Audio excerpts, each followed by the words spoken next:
Okay, the recording has started. I'll be just recording the main screen, and the chat, I will read out the question so we don't have to put a section for the chat. Anyway, so we'll today's lecture, I'm sorry, I have to begin again because for the recording.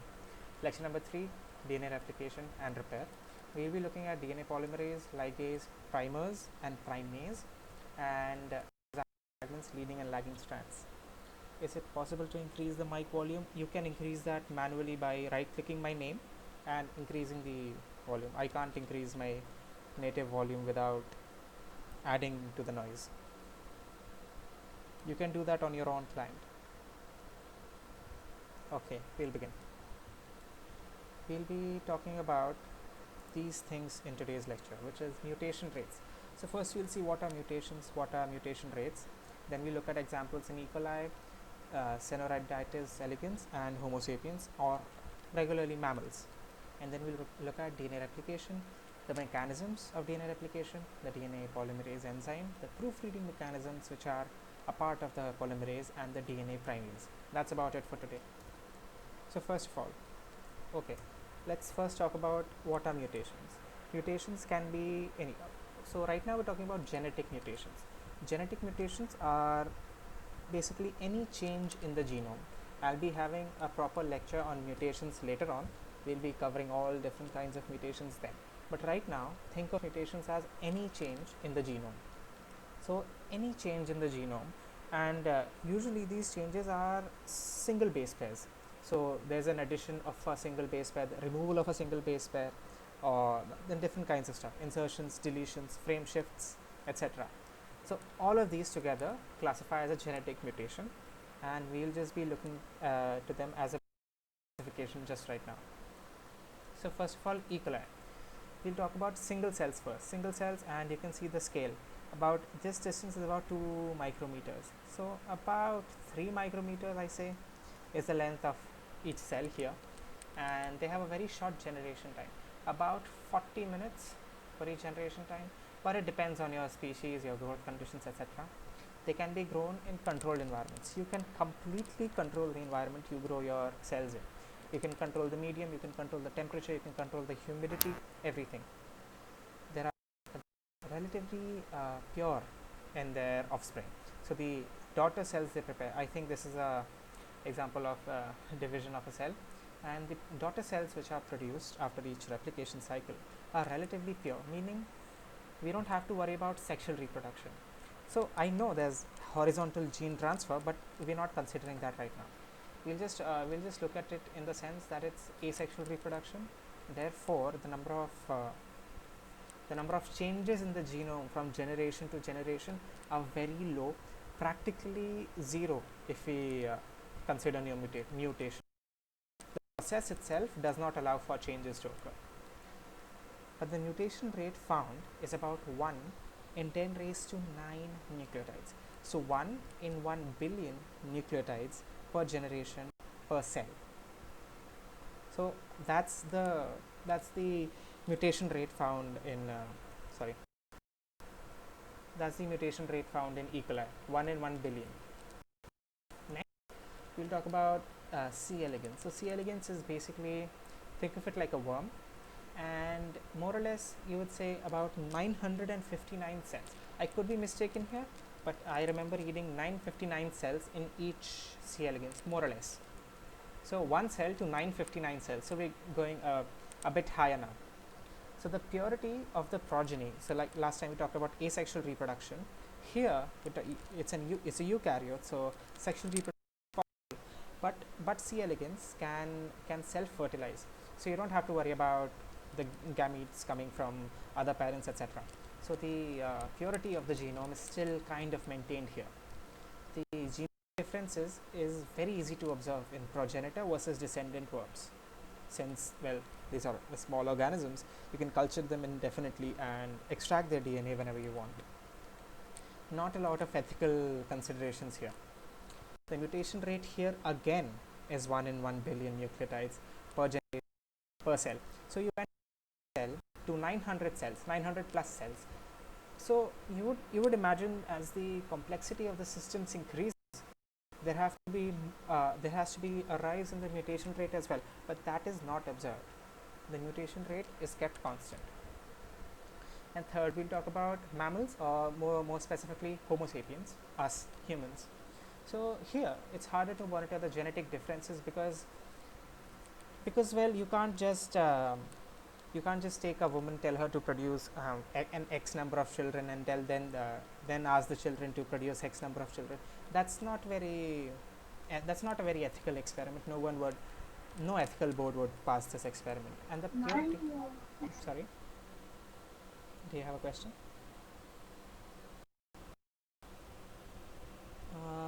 Okay, I'll just continue. If you have any questions, you can just post them in the chat. Okay, the purity of the project cannot be enforced. Like, there's no asexual reproduction in humans.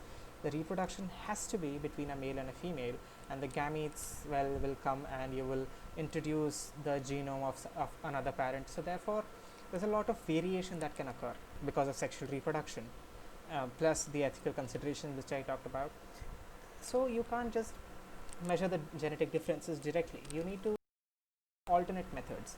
So what another method can do is, you can look at the proteins which are present in similar species and check in the conserved proteins and see how many how many amino acid differences are there.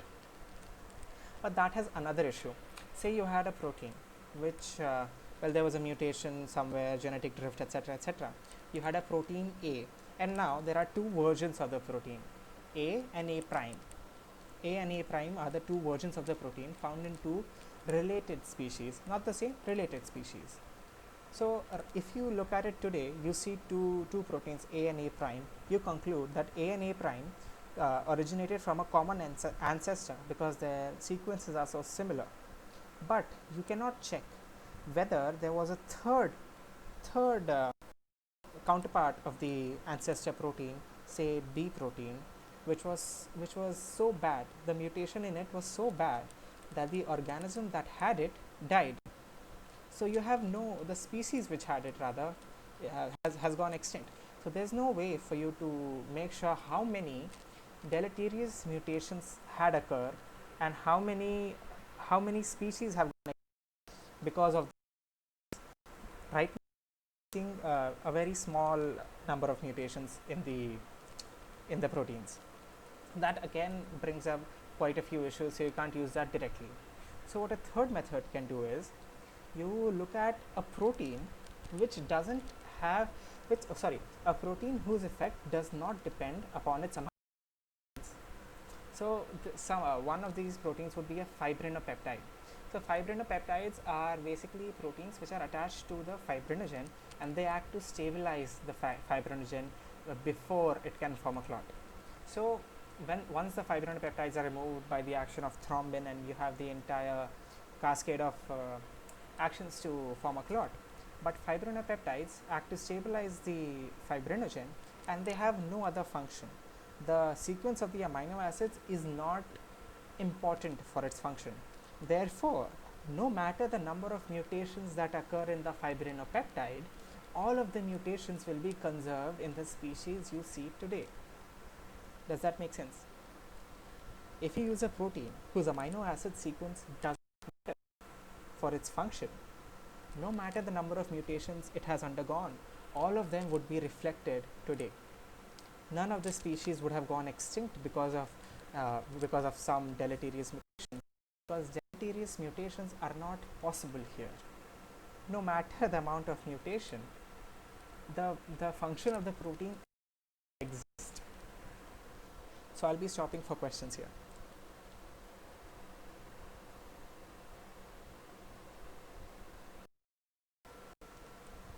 Literally okay is typing.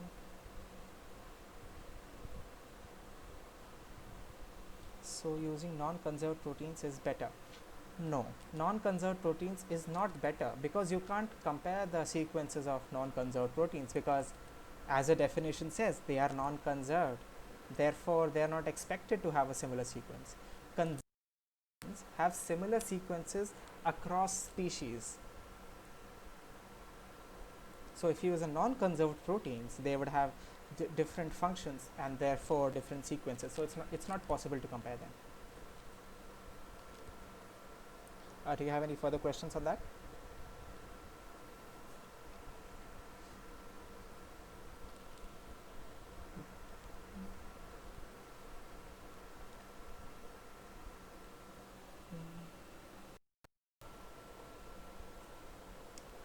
Literally, okay. So I think then how exactly can we determine mutation rate in mammals?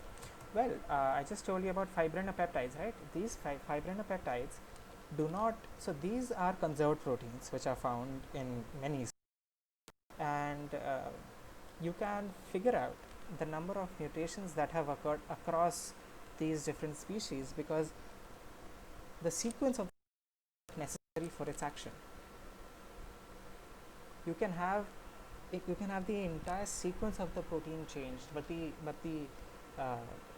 final protein, the fibrinopeptide, will still be able to perform its job.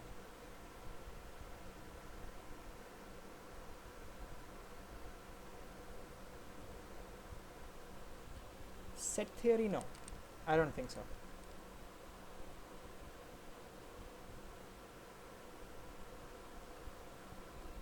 It's not really a non-conserved protein. I wouldn't say that. I'll have to look up the definition of it, but it's a across many species which you can compare. And not just species, you can compare across different individuals. I'm not sure about the species part, but I'll look at it. Does the fact that protein mutations don't affect function or rate, since mutation rate appears to be no, because the inherent mutation rate will not change. The inherent mutation rate is not dependent on the protein. The inherent mutation rate is dependent on your replication machinery. And your replication machinery for a fibrinopeptide and any other protein is exactly the same. Therefore, whatever mutation rate is in a peptide, that mutation rate is the inherent mutation rate. Like all randomness is preserved, since here the sequence is unimportant for survival, while in the other one, whatever sequence is infeasible will have died off. Yeah, that's exactly what I mean. Great, so I'll continue. We'll talk about DNA replication and the different mechanisms, which, well, not really mechanisms, the different ways DNA replication can occur. So first you have the conservative DNA replication, semi-conservative DNA replication, and dispersive DNA replication. So about an experiment, to set up an experiment to figure out what the actual mechanism is, you would first need to okay, so imagine these three strands as a parent strands. These parent strands are grown on a medium with nitrogen 15. So the medium which has grown these parent strands had contained nitrogen 15, and after so once these parent strands were there, and then they were further grown on a medium containing nitrogen 14. So these are different isotopes of nitrogen, and you can detect them using density gradient centrifugation, because so this would be nitrogen 14 would be lighter than nitrogen 15 as a electron. Anyway, so in conservative method of replication, what conservative method means is that the strands separate, and each strand acts as a template for a daughter strand, but then the daughter strands form a separate molecule of DNA, and the parent strands recombine again. So each time there's a replication, the parent strands would get back again. So so this is what you would observe after one generation. In semi-conservative mechanism, what happens is the parent strands separate, but then they never recombine. The daughter strand, each parent strand is coding for, they stay together. Therefore, the density of these two DNA molecules is exactly the same, because it has one and one light strand, and this is the same for the other daughter DNA as well, one heavy and one light strand. And the third is a dispersive method. Here what happens is, so this is basically where the daughter strands and the parent strands are all cut up and mixed together. So the density of each daughter DNA produced will be exactly the same. So after generation 1, if you were to do a density gradient centrifugation, what you would observe was two bands here, because these are of different weights, one band here because these are of the same weights, and one band here because these are the same weight.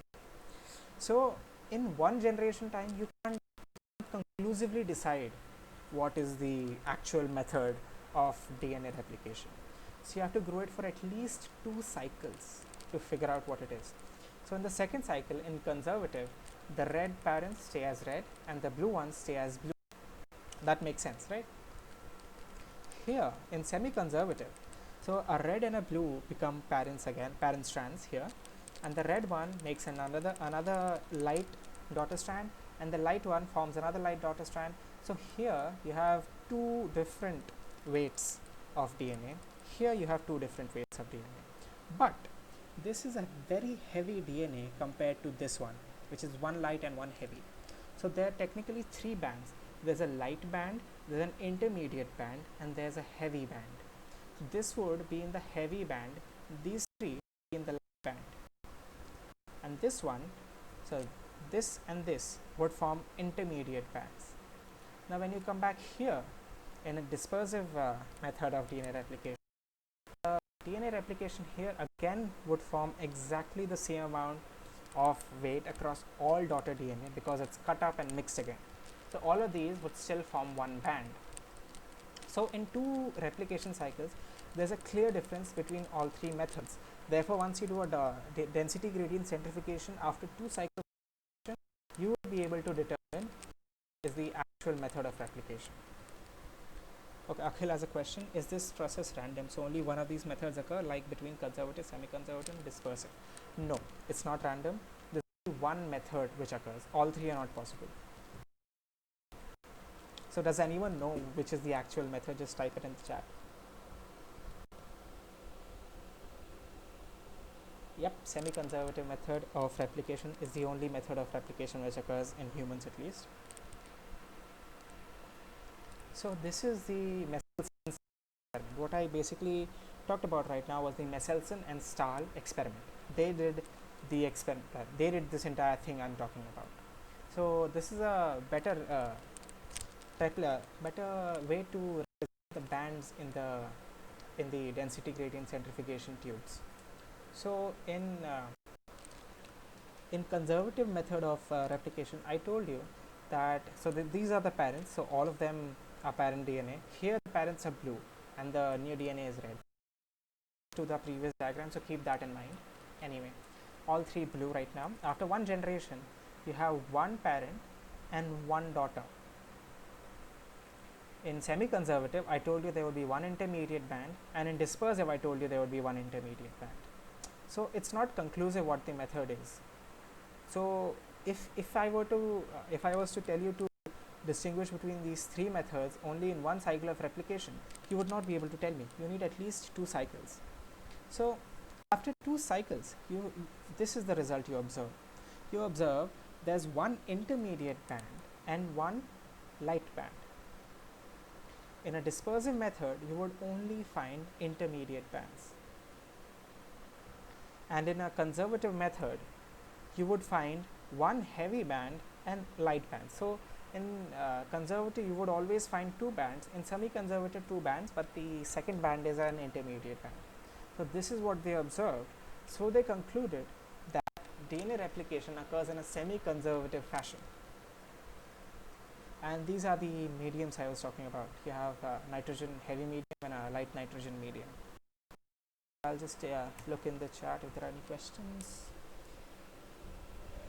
Are there any evolutionary benefits? So Poke Princess has answered.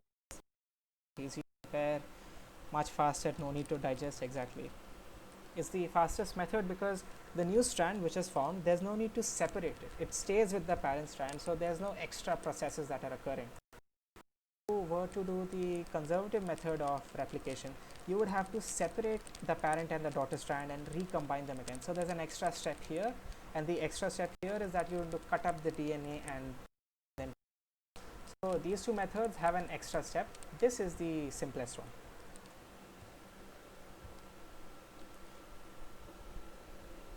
Can the relative intensities of the bands be used to distinguish the mechanisms as well? Yes, the relative densities were used actually to distinguish. Doing my job? No, it's great that you're answering. I love all the help. Where is the information regarding what method happens stored? What information are you talking about? Sorry, are you talking about semi-conservative mechanism? There's no need to store the information for this mechanism, because this is what happens. This is the easiest way to do it. So that's how these enzymes function. They don't store any.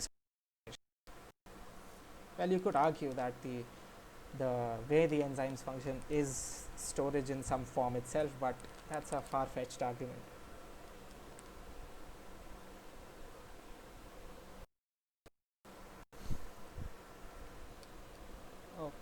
Okay, so I'll just move on with DNA polymerase. So if you look, so this is the theta model of replication. So if you had a circular DNA, like E. coli has a circular DNA, and if you were to replicate the DNA, the first step would be to separate. So it would separate at these points, and these are replication forks. This is where replication is occurring, and here as well. So there are two replication forks here, and it's called the theta model because look at it, it kind of looks like a theta, the Greek alphabet theta. That's why it's known as the theta model. Scientists are bad at naming.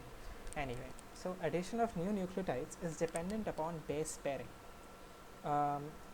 So we talked about base pairing in the previous two lectures. I hope everyone is now clear about base pairing. A binds to T, G binds to C, etc., etc. So this is a very specific kind of mechanism. So you can't have other stuff binding to A or to G, etc.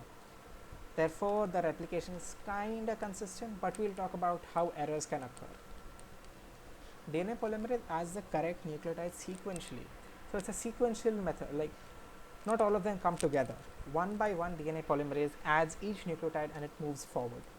DNA polymerases have, all the DNA polymerases now synthesize only in the 5' to 3' direction. So 5' and 3' is referring to the ends of the nucleotide. The 5' end is the phosphate end and the 3' end is the OH end. So you need a free 3' OH to continue replication. And remember that replication is in 5' to 3' direction on the end, not on the parent strand. 5' to 3' on the daughter strand. Remember that. People get confused. I have seen final year undergrad students get confused about this. So just make it clear in your head right now. 5' to 3' on the daughter strand. Don't think about anything else. So I'll just take a few questions now because quite a lot of information has been. It was not rude at all.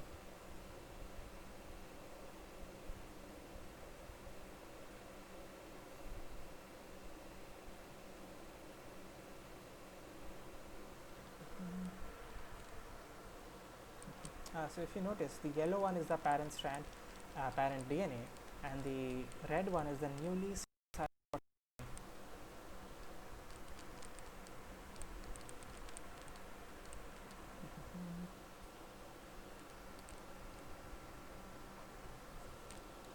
White is typing a question. Oh, they stopped typing. Are you typing? Is there a question? I was waiting for it. I guess not. So we'll just continue with DNA polymerase. So what does polymerase do? How does it act? Like I told you, it acts in the 5' to 3' direction. A template strand is your parent strand. We don't we're not worried about 5' to 3' here. We're worried about 5' to 3' on the daughter strand. So at the 3' OH, a new nucleotide is added. For this addition comes from the breakage of this phosphate bond. So as you know, triphosphates are very high energy molecules, and the phosphate bond is a high energy bond. So breaking the phosphate bond gives you quite a bit of energy. So as you cleave and release pyrophosphate is basically two phosphates in series, basically pyrophosphate, two phosphates. And as soon as you remove a pyrophosphate, a lot of energy is released, and this nucleotide, so it gives energy to form this bond. I am teared up, it reminds 15 years ago, that's quite a while. Okay, so let's not worry about the actual structure of DNA polymerase, but X-ray crystallography has shown that DNA polymerase kind of like very vaguely looks like a right hand. So if you notice, it has fingers, it has a thumb, and it has a palm. Is where you have your synthesis occurring, and you have the error correction machinery also in some around this region of the palm. I'm sorry about that. And this is where the polymerase function is occurring. And once so the position of the incoming dinucleotide deoxynucleotide triphosphate. So what happens when it is correct? When the base is correct, when it is supposed to be bound to this particular base, the fingers and the thumb contract and allow the new nucleic acid to join. So this is also one error correction machinery which I'll be talking about. So basically, yeah, so the fingers and the thumb can move, sort of. Imagine your hand closing in and forcing something to go together. It's like a Lego block. You're forcing the Lego block in with your fingers. It is trickier to make a 3' to 5' bond because it disrupts the ribose ring. That's also true, and I'll also talk about how error correction does not work if you do a 3' to 5' daughter strand. We'll come to that later. DNA polymerase continuum. So what is a leading strand? What is a lagging strand? So if you remember, I told you that the DNA is in an anti-parallel direction. So what anti-parallel means is one strand is 5' to 3', the other strand would be 3' to 5'. So it's opposite. Imagine like it's an anti-parallel strand. And what happens is one of the strands would be a leading strand because the replication here would be continuous, and the other strand would be the lagging strand because it has semi-discontinuous synthesis. It's not discontinuous, it's kind of continuous, but it's like it falters a bit, so it's semi-discontinuous. It's continuous or discontinuous because of the direction of the movement of the replication fork. So the replication fork is exactly at this point, and it's moving in this direction. It's moving to your right. Therefore, the daughter strand whose 3' end, the daughter strand's 3' end, remember that, the daughter strand whose 3' end lies in the direction of the motion of the replication fork is the leading strand, because this can easily keep synthesizing as the fork is expanding. But the other strand whose 3' end is like far away, is facing away from the replication fork moving this way, but the 3' is this way. So the DNA polymerase will have to say, like, synthesize this strand first, and then jump back and then synthesize this, and then jump back and then synthesize this, and then jump back and do this. So it has to keep jumping back and synthesize the strand. Therefore, it's a semi-discontinuous method. And at the end, you have fragments, because Okazaki was a Japanese scientist who discovered these fragments. So these fragments are not joined. So even after synthesis, there's a small gap between these fragments, and that is joined by a DNA ligase. So we'll talk about DNA ligase later on. But yeah, you need DNA ligase to join the gap between these two strands, these two nucleotides rather. So there's a continuous synthesis on the leading strand, semi-discontinuous on the lagging strand. The gaps on the lagging strand, I told you there are a small gap here which will be repaired by DNA ligase later on. So this is what basically happens. You have an RNA primer, because DNA polymerase cannot do de novo synthesis.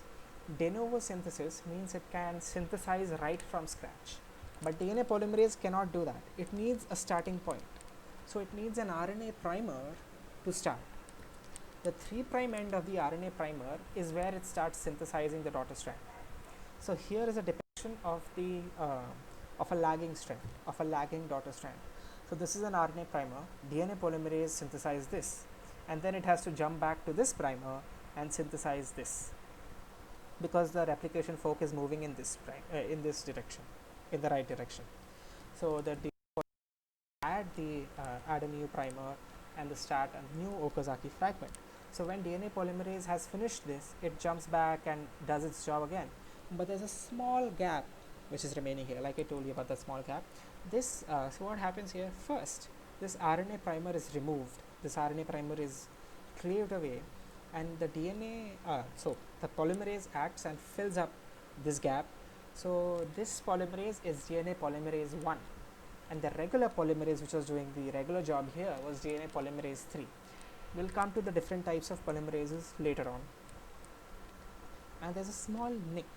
If you notice, there's a small nick even after the gap has been filled by the polymerase, and this nick is sealed by a DNA ligase, and this action of sealing this nick is energy dependent. Anyway, I'll stop for a few questions because this part can get very confusing. If you have any questions, ask them right now. Don't, like, a stupid question is better than a stupid mistake.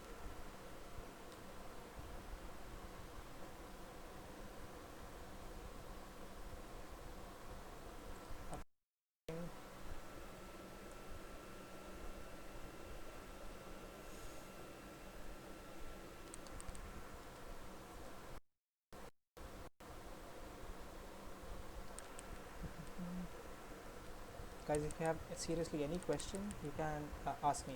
Can you repeat it once? Which part do you want me to repeat? The entire thing? I can do that.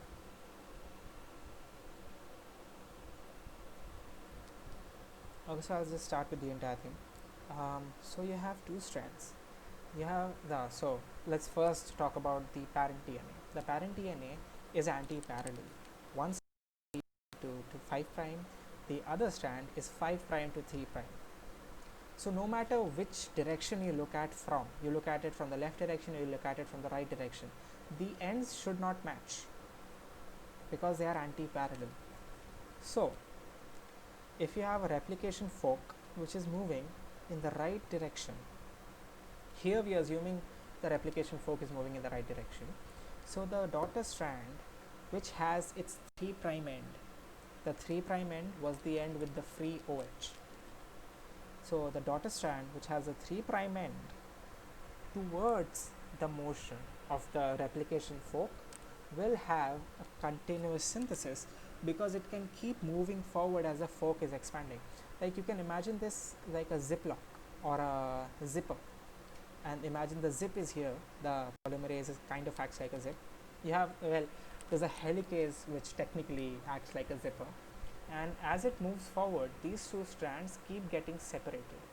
So the more and more separation is created between these strands, and the 3 prime end here can keep expanding until the end of the replication cycle. But on the other strand, the 3 prime end of the daughter is away from the replication bubble. So like the entirety of the enzymes responsible for replication is called a replication bubble. So the area where it's is, so the 3 prime end, which lies away from the replication bubble, is semi-discontinuous because DNA, the extension of the primers can occur only in the leftward direction.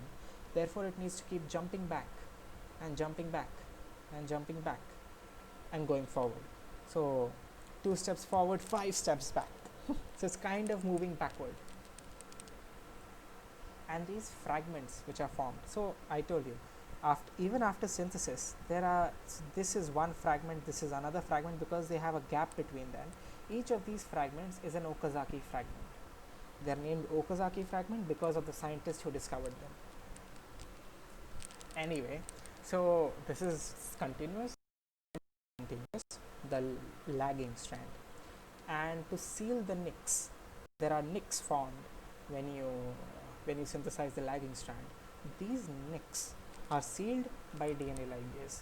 DNA ligase is another enzyme which is a part of the replication machinery, and it seals the gaps. So it just creates a new bond, basically. Does the lagging strand have multiple DNA polymerases working on it, or is it just one polymerase that keeps going back into the fork and adding nucleotides? Well, there are I think, so the animations will tell you that there's one polymerase which is acting on the lagging strand, but I think in E. coli there are multiple polymerases. I'm not too sure about this, but in most cases it's just one acting on the leading and the other one acting on the lagging, so 2. and the previous slide. Okay, do you want me to go over this slide as well?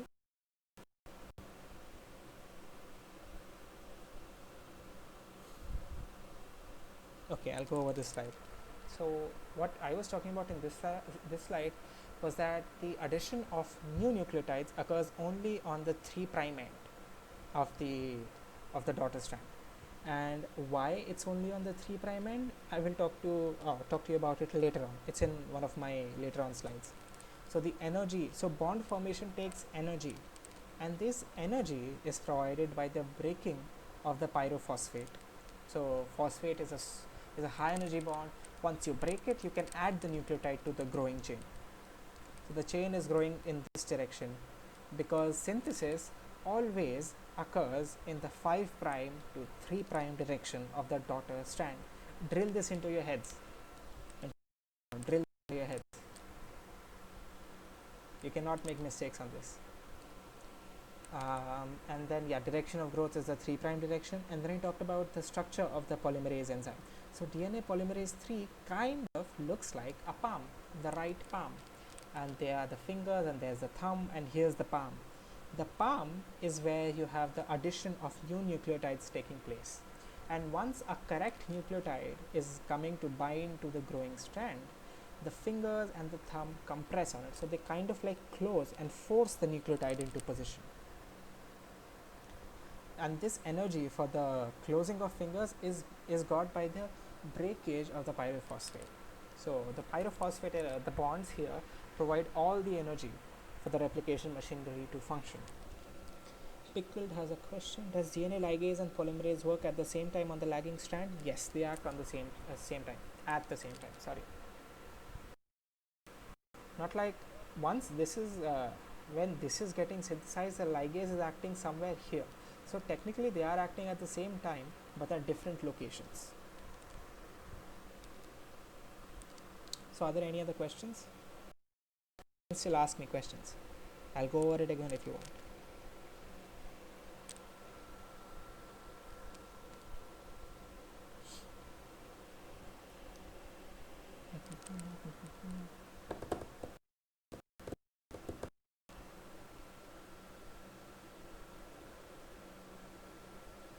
Is pyrophosphate ATP? Yeah, by pyrophosphate I mean the two phosphates which are in ATP. So remember, ATP has 3 phosphates because it's adenosine triphosphate. So the diphosphate which breaks out, so once ATP is broken down into an AMP, adenosine triphosphate to adenosine monophosphate, is a pyrophosphate. So pyrophosphate is basically 2 phosphate molecules which have joined together. How did scientists discover this process? It seems very complicated since you can't see the molecules. So what basically they did was they figured out what all what earlier used to happen was they didn't have a lot of sequencing mechanisms, they didn't have a lot of imaging mechanisms. So what they techniques. So what they did was, so it's a very gradual and sequential process of discovery, because each enzyme which is involved in this process has to be removed. So what they did was they created cell lines which were mutant for a specific protein, and then they figured out what part of this process is not working. Therefore, the absence of this particular enzyme is important for this process, because imagine you removed DNA ligase. You made a cell line which was mutated for DNA ligase, and the daughter DNA created in this cell always had DNA with nicks in it. So you would figure out DNA ligase is important to seal these nicks, because in the absence the nicks remained. So this is what basically occurs or used to occur in the last century. That's how a lot of molecular biology goes about. They removed using restriction enzyme or some other technology. I'm not sure those papers, but I'm not too sure how they created those cell lines. Some specific mutagens. Which enzyme replaces the RNA fragments with DNA? Is it the same DNA polymerase? No, it's a different DNA polymerase. We'll discuss about the polymerases later on. Basically there are, I think 6, 7, 8, I'm not sure, quite a lot of polymerases.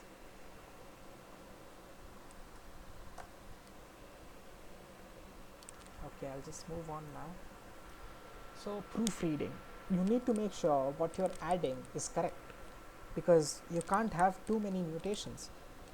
So why do you think this process is not perfect? So don't you think a perfect process would be better? Would 0 mutations be better, or is 1 in 1 billion mutations better? What do you think?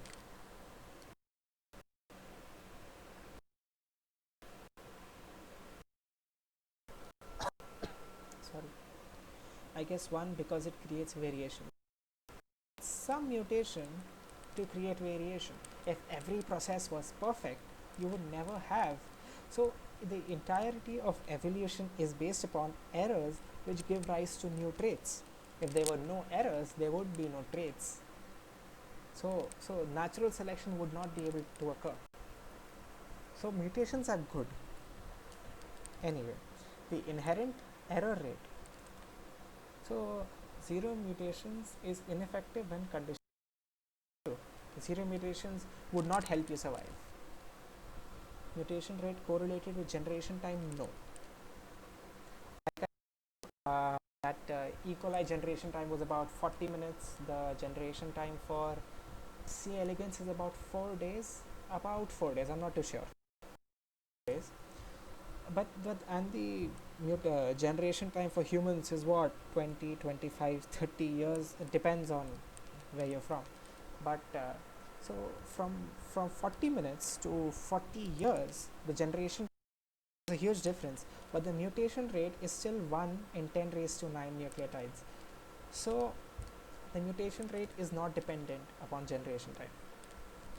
I hope that answers your question. Is mutation rate taking into account repair mechanisms correlated with time? You could say that, because as organisms grow more complex, their repair mechanisms are more complex and their generation times are usually larger.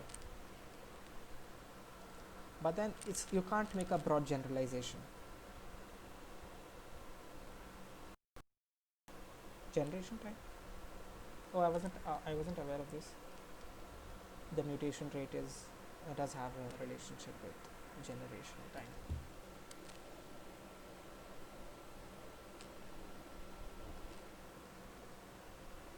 Damn, viruses strike again. Well, viruses are not living creatures, so anyway, we'll move on with proofreading in eukaryotes. Yeah, mutation rate, generation time, definitely.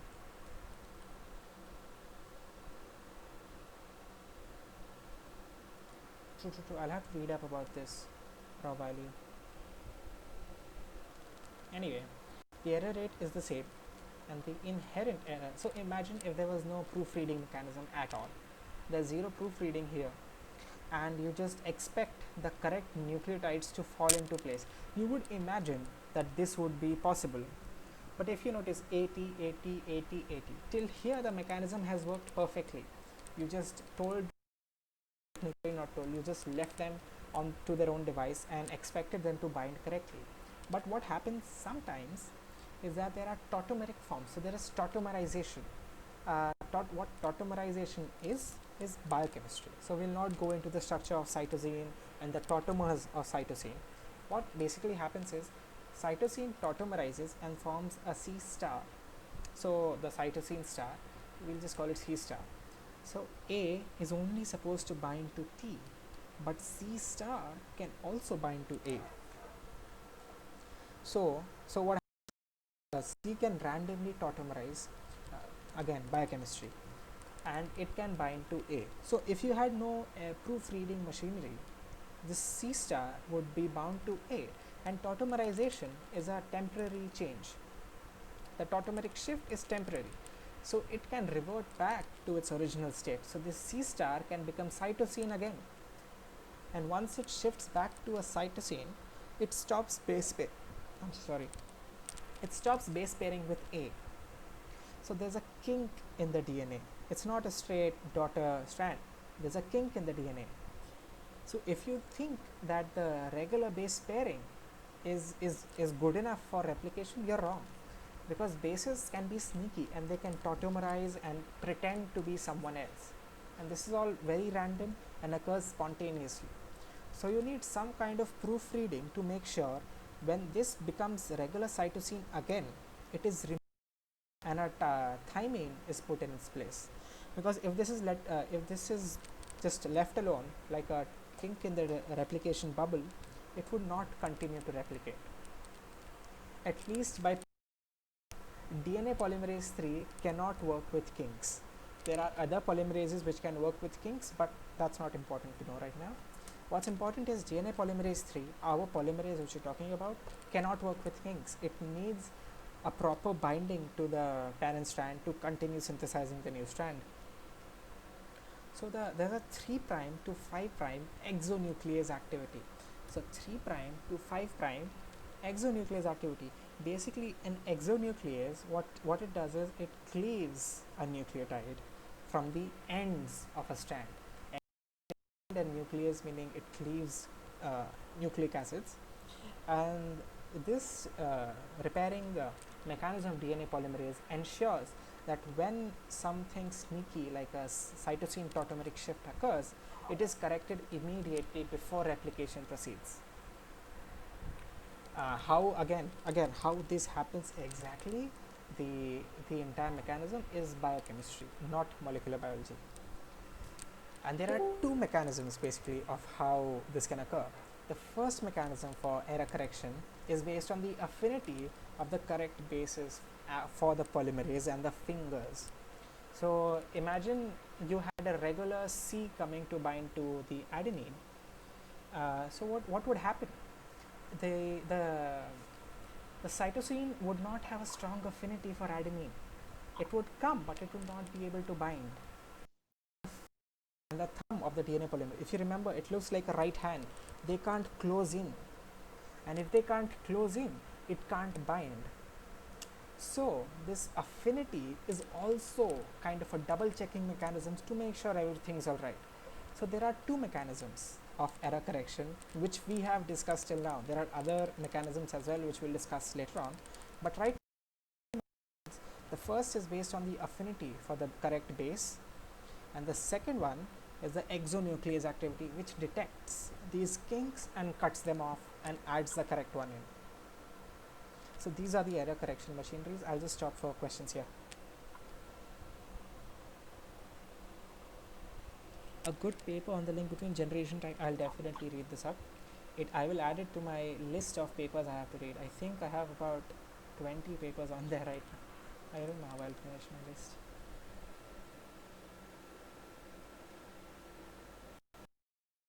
Anyway, please ask questions. I'll just take a break to drink some water as well.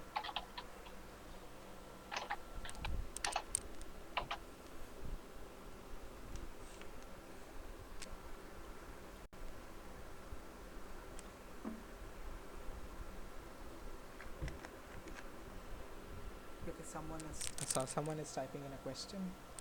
There are two people typing in questions. I cannot tell you how these mechanisms occur because that would just confuse a lot of people right now. That's a more advanced level of mol bio and biochem. Maybe we could do a separate class for the advanced stuff.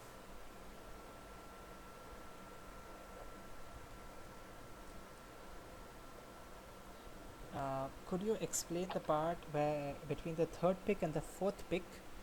Like you said that DNA polymerase cannot continue after a tautomeric form has bound. So sorry, these two picks you mean, right?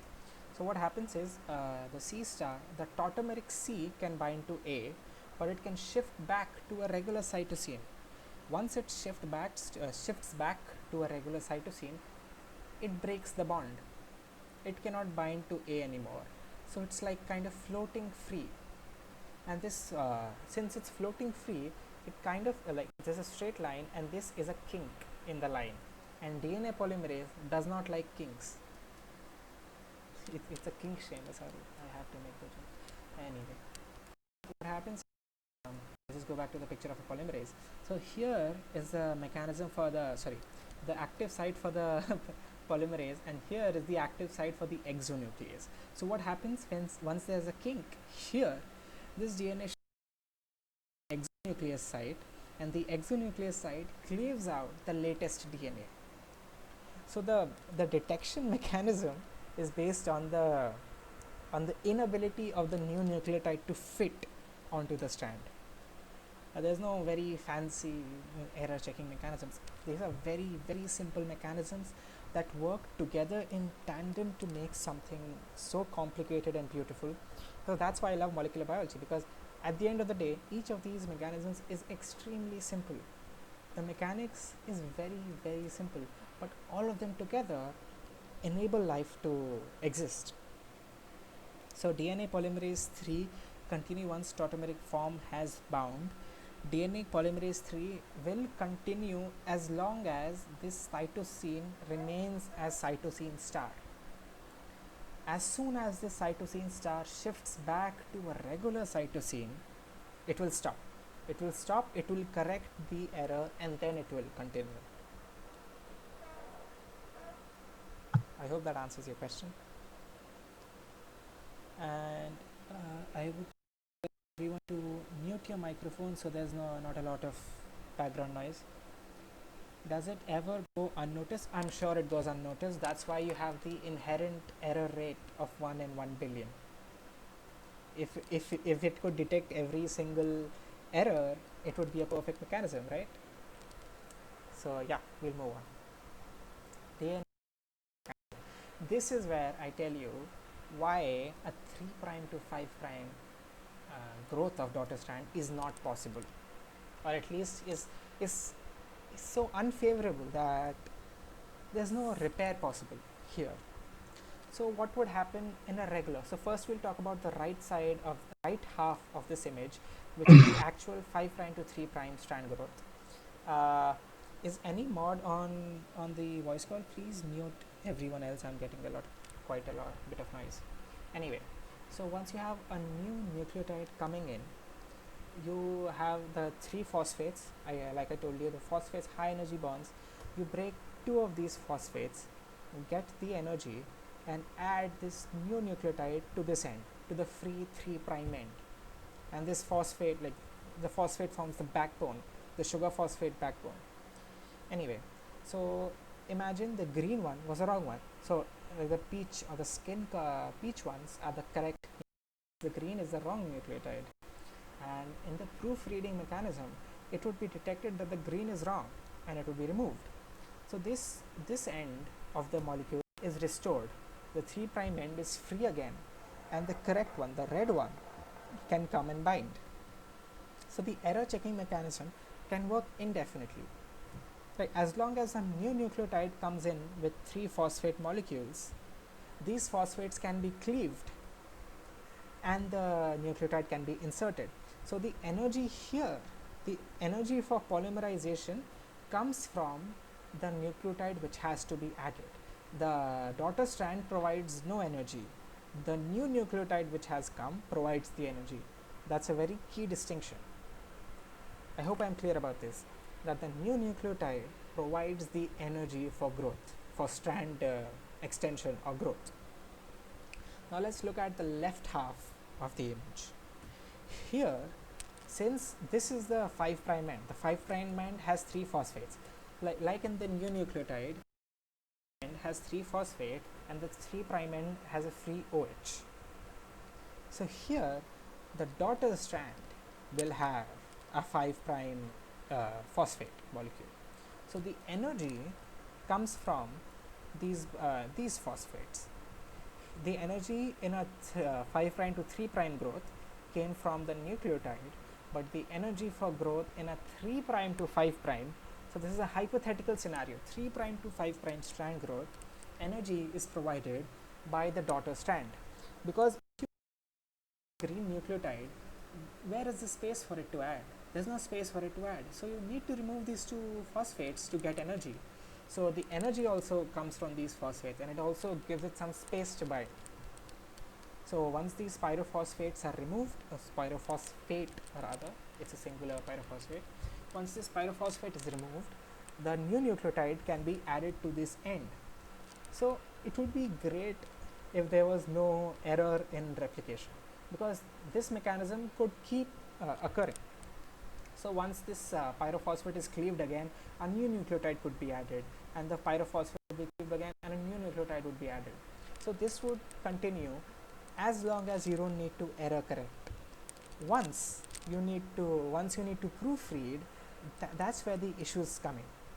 So when you have proofreading, the new nucleotide was removed, but since the new nucleotide already provided the energy in the actual strand growth mechanism, energy can always be obtained again. But once you remove the wrong nucleotide in the hypothetical strand growth mechanism, there is no more pyrophosphate left here to cleave.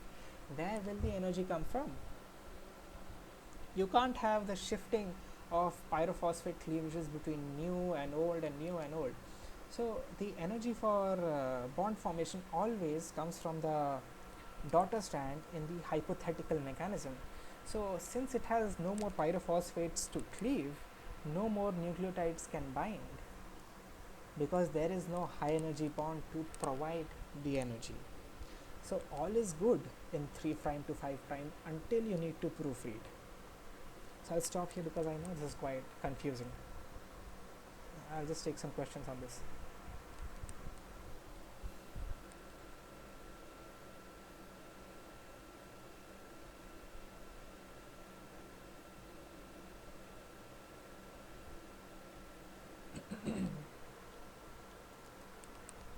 Okay, someone's typing.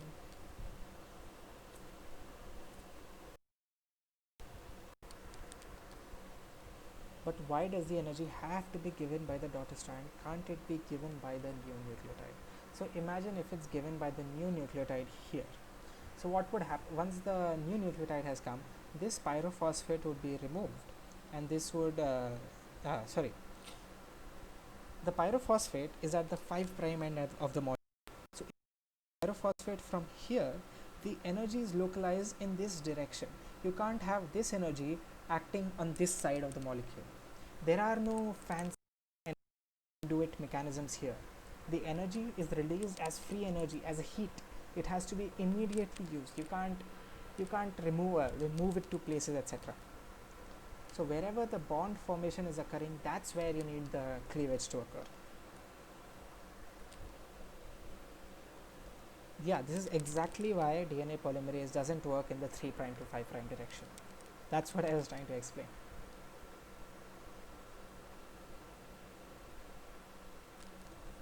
So someone else is also typing a question.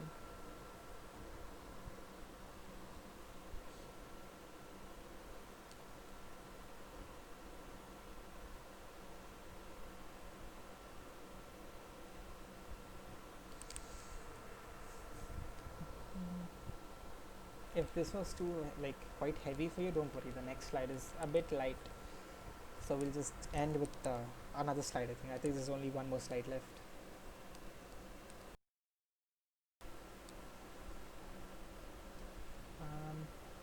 So is it like in the course of evolution 3' to 5' got extinct due to these issues and 5' to 3' straight? You could say that, yes, that's definitely possible, but we don't have any way to know whether 3' to 5' ever existed, because fossils don't give you records of the proteins which existed in those animals. So you can't say that unless there is some organism which actually does 3' to 5', which I haven't read about, but as much as I'm aware, we don't know whether there ever was a 3' to 5' mechanism. Oops, sorry about that. I'll just go back to the presentation mode. Are there any other questions?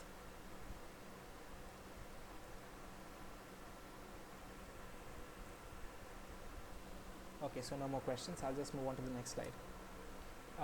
Can anyone still can you all see the stream? Sometimes it cuts off when I change the screen. Okay, great. So it's still working. DNA primase. Oh, I need to get my pointer. Yeah, DNA primase. So we talked about how DNA polymerase 3 cannot do a de novo synthesis. De novo synthesis is not possible. It needs some starting platform, a free 3' OH molecule to start its synthesis. It's part of its error correction machinery. If it so it cannot do de novo synthesis. So what you need is an RNA primer. So the RNA primer is made by the DNA primase.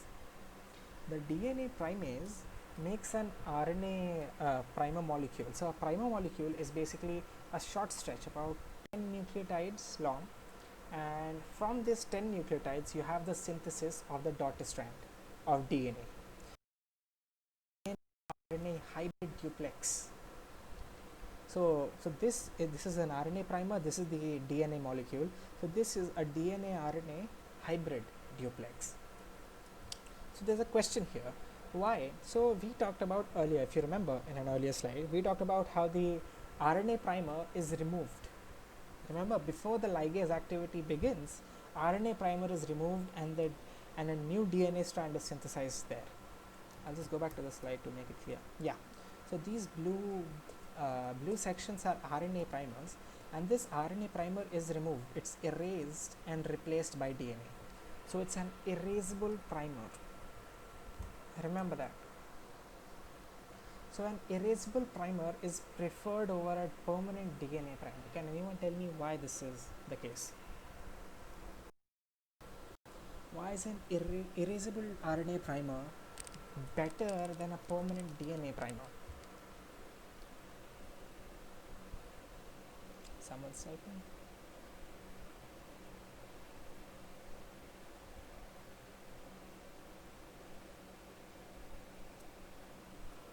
Not all parts need to be replicated and transcribed. Well, that's no, that's not the answer for this question.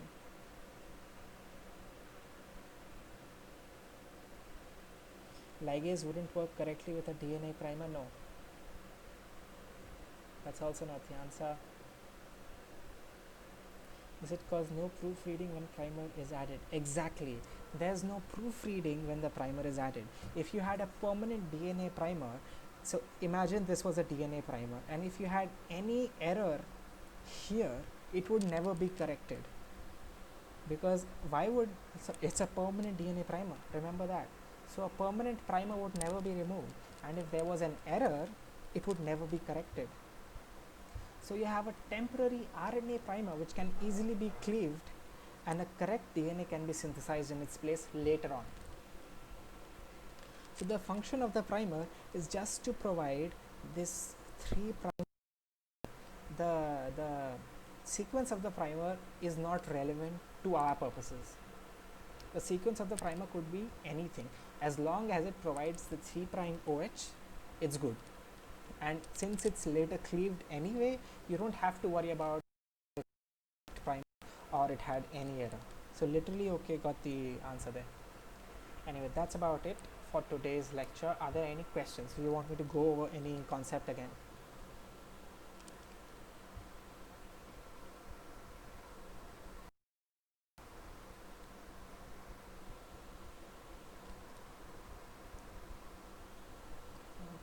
People typing.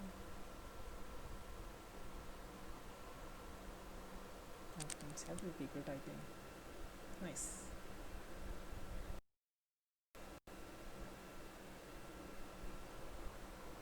It is not. You can still ask questions. Fine.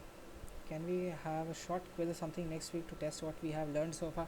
I would do a short quiz once I'm done with DNA replication, since we haven't done quite a bit of mol bio yet. We only did DNA, and then we moved on to the very basics of replication. So it's not enough material for a test yet. On the first slide about DNA replication is the picture of bacterial DNA. Let me go back. The first slide. We're talking about this slide. White. Or the theta model. The theta model. If you mean this is E. coli. We don't have circular DNA, remember? Yeah, we don't have circular DNA. Could you explain the nucleosome sliding? Nucleosome sliding, chromatin sliding, talking about epigenetics. Literally, okay. Okay, so nucleosome sliding, so it's technically not nucleosome sliding of the not chromatin, the histone molecules. So what happens, there are chromatin remodelers. So yeah, chromatin remodeling complex, those are like the general chromatin remodeler. A chromatin remodeler can move a histone molecule across a DNA to open or close it up. So that's the basic function of a chromatin remodeler. It is dependent upon ATP because it's doing some work, it's moving histones, so it needs energy, and this energy is provided by ATP. So we call them ATP dependent chromatin remodelers. Now how exactly they function, that's material for another paper. It repositions nucleosome. Yep. It can open up a section or close up a section. It can remove histones, it can add more histones, it can change the subunits of a histone octamer. Any of the 8 subunits can be changed in a dimeric fashion, obviously.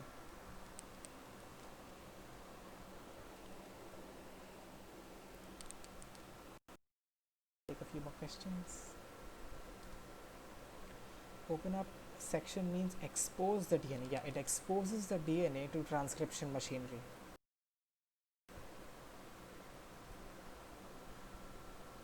DNA is replicated 5' to 3'. 5' to 3' is the leading strand. How come it is on the bottom on the pics? Which bottom? Are you talking about this picture?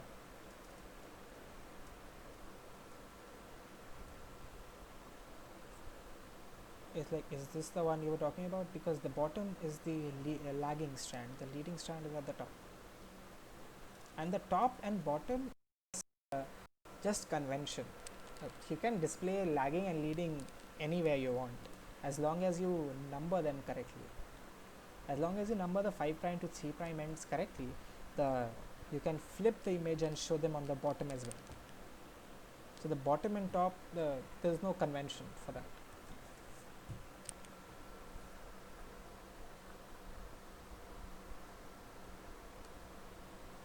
Okay, great. So I think that's about it for the questions for today's lecture. I will be taking a lecture tomorrow as well on, like, DNA replication is a huge topic, and there's quite a bit on repair as well. So I'll be taking a lecture tomorrow at the same time, and then 3 lectures next week. Also, I wanted to tell you all about the new epigenetics course. I think everyone has seen the announcement by now, but if you haven't enrolled in that course, go and enroll in that course, because we'll be talking a lot about epigenetics in that. So the whole teaser I gave you in the second lecture, go and enroll for that course. It will properly give you all the information you need, especially if you're in high school or undergrad. If you're not studying any epigenetics, it's quite interesting because not a lot of schools teach epigenetics. So unless the anatomy and physiology classes are on Sunday, I'm not taking those classes, so I'm not aware, or I don't think so. If you are enrolled in anatomy and physiology, I suggest you ask Saturn, or I will just look up the schedule and post it up right after the stream has ended.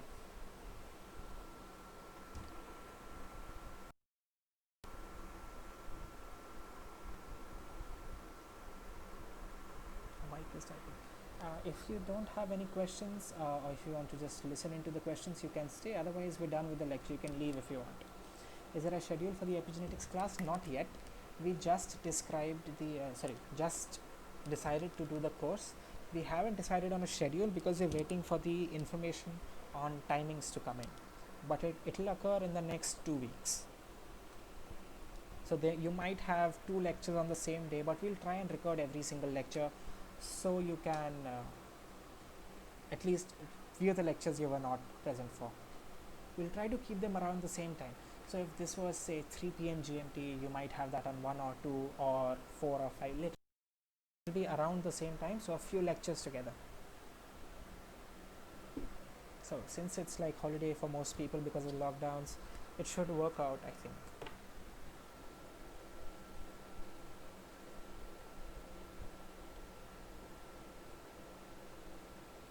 Okay, so that's about it. I think I'll just shut down my stream and take questions for now if you have any.